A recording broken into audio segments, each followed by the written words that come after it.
from the outside looking in, there seem to be a lot of similarities between now and 2014 when Poch came to the club. The kind of coach trying to change the football, change the culture, build something with young players. I think in Poch's tenure there was a sense that the team almost progressed too fast for the club, and the club was building a new stadium. It couldn't really build on what he'd started. Do you feel now that this club kind of has everything in place to sort of build a project and be hugely successful that they might not have done recently? I don't know. Again, like that's me sort of kind of trying to get a clear picture of something that I was a million miles away from. So I don't know what happened in the past, but I'd be surprised if any club doesn't appoint a manager with those things in mind. I mean, what's the point otherwise? You know, if you're not appointing a manager to sort of, usually you're appointing a manager because things haven't gone well. So if you're not bringing somebody in to change the course of what you're doing, to build a culture, to create an environment, and it doesn't have to be all the same in the same manner, but I'd assume that every club starts at the outset, but it's not easy to do. That's the reality of it, and that's why only few have had success doing it.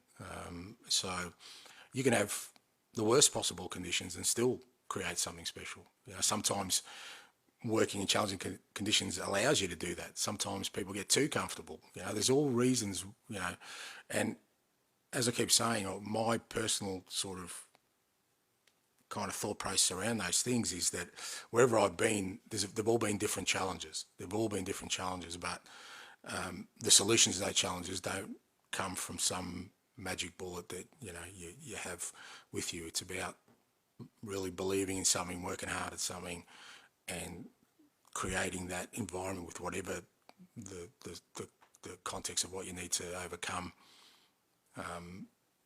there, and really sticking to it. I mean, you know, nothing sustainably successful has been built overnight. That's been proven. So you kind of, like I said, whatever your barriers you may have to that, if you have real belief in something, I think you can get it done. And Mauricio had a very good relationship with Daniel Levy, probably the best of all his managers. They once went whitewater rafting together in Argentina. Yeah, no, it's not happening. It's not nothing against Daniel, but I'm not going whitewater rafting, mate. Let me tell you. I just wondered. I mean, you'll be aware that Daniel was under a lot of pressure at the end of last season with a chance at most games. Could you just talk about your relationship with him so far, and does he deserve a share of the credit for this club's strong start? Yeah, look, I think look, my relationship with Daniel is, you know, pretty consistent to my relationship I've had with all the people I've worked with at other clubs that are kind of the major influences, decision makers, is that I need them to believe in me. That's the basic core of it. And you can get to that space many different ways. It doesn't mean you have to socialise with them. It doesn't mean you have to talk to them every day. It's about gaining their trust and belief, because without their trust and belief, I can't do what I want to do. I can't make decisions around staff, bringing players in, all these things, unless the people who kind of are above me have total faith and trust. And again, it's not an unusual position. When I walked in at Celtic, you know, the board weren't too popular at the start either, you know, but they backed me, you know, and they believed in me.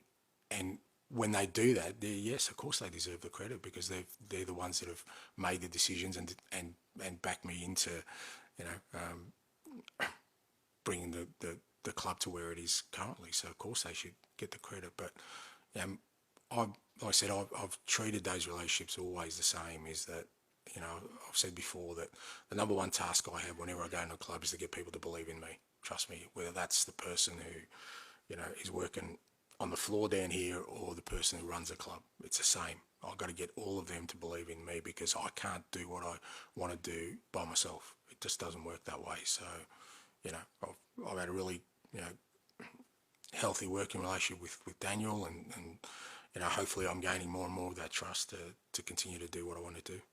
Thanks, guys. Thank you. Thanks, guys. Good luck. Thank you. Yeah, no.